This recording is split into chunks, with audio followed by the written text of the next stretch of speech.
In a small outpost nestled where jagged peaks softened into sweeping grasslands, the line between civilization and the untamed wild was as thin as a whisper. The town of Cresthaven thrived on trade, its dirt-packed streets alive with merchants, farmers, and wary guards, all keeping one eye on the horizon where the unknown loomed. To most, the native tribes beyond the hills were enigmas, fierce, elusive, and spoken of in hushed tones of fear. But for Lila, raised in the creaking walls of her family's general store, the world beyond held a quiet allure, a pull she couldn't quite name. Lila wasn't like the other young women in Cresthaven. While they spoke of lace gowns and future husbands, her heart yearned for something beyond predictable rhythm of town life, something vast, wild, and true.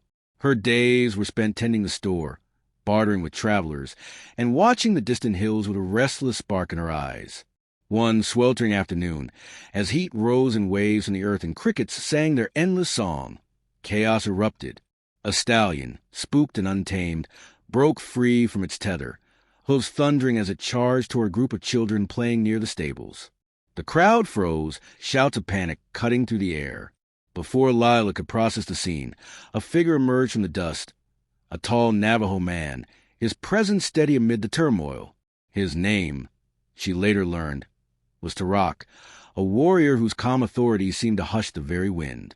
Unarmed, he moved with purpose, stepping into the horse's path. With a single, fluid motion, he seized a trailing rope, his strength anchoring the beast as it bucked wildly. His voice, low and soothing, spoke words only the horse seemed to understand. Slowly, the stallion's frenzy ebbed, its trembling form yielding to his quiet command. The children were whisked to safety, and the townsfolk stood in stunned silence, their mistrust briefly replaced by awe. Lila's breath caught as she watched, her heart stirred by something deeper than gratitude. Tarak was unlike anyone she'd ever seen, broad-shouldered, with eyes like polished obsidian that held both strength and secrets.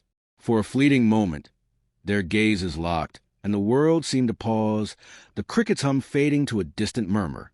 His eyes carried no threat, only a quiet intensity that left her both unsettled and inexplicably drawn. Murmurs of outsider and danger soon rippled through the crowd, snapping the moment in two. Tarak handed the rope to a nearby farmer and turned to leave, his steps unhurried, expecting no praise. Lila's voice faltered, caught between wanting to thank him and something else she couldn't name. She watched him disappear into the haze, his silhouette etched in her mind. That night, in the attic room above the store, sleep eluded her. Her thoughts replayed his steady hands, his fearless resolve, and that fleeting glance that felt like a spark. A question took root in her heart, one she wasn't ready to voice but couldn't ignore. It was the beginning of something she didn't yet understand, a thread of connection born in a moment of courage and quiet.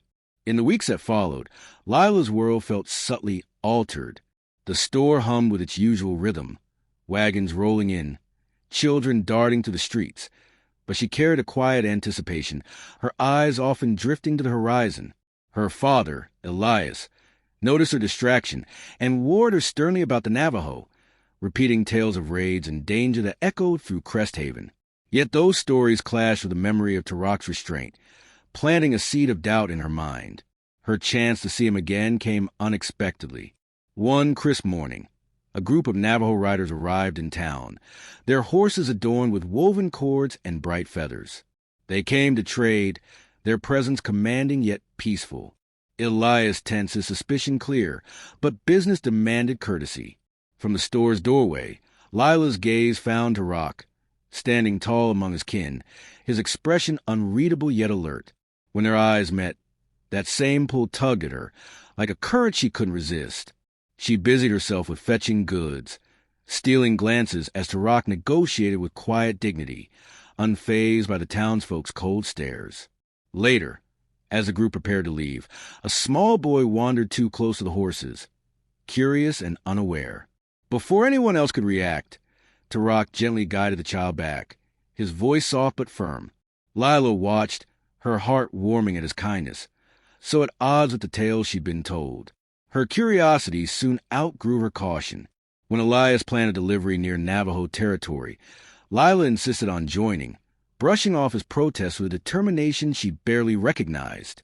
The journey felt like crossing a threshold, the wild landscape alive with possibility. At the edge of the Navajo camp, she saw Turok again. The exchange of goods was tense, suspicion hanging heavy, but her focus remained on him. When she stumbled while unloading a crate, he was there, his hand steadying her arm. The touch was brief but electric, his eyes searching hers as if reading her thoughts. "Thank you," she murmured, her voice barely a whisper. He nodded, a silent acknowledgement that spoke louder than words. Over time, their encounters grew into something more. Lila began slipping away from the store, claiming errands to wander near the Navajo lands. The wilderness, once daunting, now felt vibrant, full of promise. One evening, she found Turok at the camp's edge, as if he'd sensed her coming. He didn't turn her away, but welcomed her with a quiet smile. Words were few, their language is a barrier, but gestures filled the gaps. When she pointed to his carved wooden staff, he showed her how to hold it, guiding her hands with care. Her clumsy attempts drew laughter, light and unguarded, and in those moments, a fragile bond began to form. Their meetings became a secret rhythm. He taught her to read the tracks of deer in the dust, to listen for the shift of the wind. She shared stories of her books, her dreams of a life beyond Cresthaven's limits. Their conversations, halting yet earnest, wove a connection deeper than words. One night, by the glow of a Navajo fire, she watched their ceremonial songs rise into the stars, Turok at her side. The music stirred her soul, and when she glanced at him, she knew she wanted to belong to this world, his world. Their bond grew, unspoken but undeniable. Turok shared glimpses of his life, tales of loss, of battles fought to protect his people, of a world under threat. Lila listened without judgment, offering only understanding. In return, he saw her courage, her willingness to cross boundaries others feared. A brush of hands, a shared glance. These became their language, a silent promise neither dared to voice. But their secret couldn't last. Tension simmered in Cresthaven, fueled by rumors of stolen crops and broken trust. The Navajo were blamed, though evidence was scarce. Elias grew stricter, forbidding Lila from straying far, his warnings heavy with fear. Across the hills, Turok faced his own pressures, his people wary of growing settler patrols. Yet neither could stay away. Lila wrote her feelings in a journal she kept hidden, words of longing she couldn't send. Turok left a small carved hawk near her usual path, a token she found with a rush of joy and ache. As distrust between the town and the Navajo grew, a spark ignited. Word spread that settlers planned to confront the tribe, their anger fueled by fear and old grudges. Lila's heart sank. She knew Turok was no thief, no threat. That night, unable to stay silent, she slipped into the darkness, determined to warn him. The Navajo camp was already alert, warriors preparing for defense. Turok saw her, his eyes flashing with concern, but she pressed forward, explaining the settlers' plans in a rush of words. As torches appeared on the horizon, the air grew thick with danger. Lila, caught between two worlds, acted on instinct. She stepped forward, her voice trembling but clear, pleading with the settlers to reconsider. She spoke of Turok's courage, of the peace that could still be saved. Her words faltered some, sowing doubt. Turok stood beside her, disarming a reckless settler with swift, bloodless precision. The crowd hesitated, then retreated, the threat dissolving into the night. In the quiet that followed, Turok's gaze held hers, filled with gratitude and something deeper. Lila had risked everything, proving her heart's truth. As the campfires dimmed, they found a moment alone. Their shared look needed no words. Their bond, tested by fire, was now unbreakable. The days that followed were heavy with scrutiny. Cresthaven whispered of Lila's defiance, some calling her reckless, others quietly admiring her courage. Elias, torn between love and fear, struggled to accept her choice. In the Navajo camp, Turok faced questions, his people wary of his ties to an outsider. Yet their love held firm. They met in secret, their resolve strengthened by each challenge. When Lila confessed her fear that their bond might divide their communities, Turok's steady voice offered hope, We can build a bridge, but only if we stand together. Slowly, change took root. Some in Cresthaven recalled Tarak's bravery, while a few Navajo recognized Lila's sincerity. Their bond, once hidden, became a quiet symbol of possibility.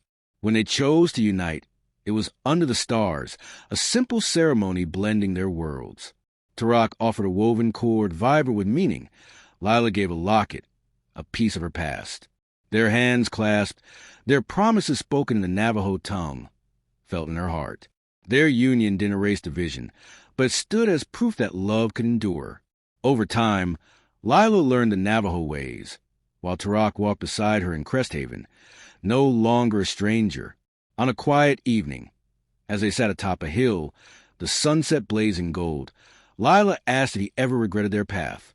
His answer, warm and certain, echoed her own truth. Never. You are my home. Their love, forged in courage and defiance, became a light for others, a fragile but enduring hope that even the deepest divides could be bridged.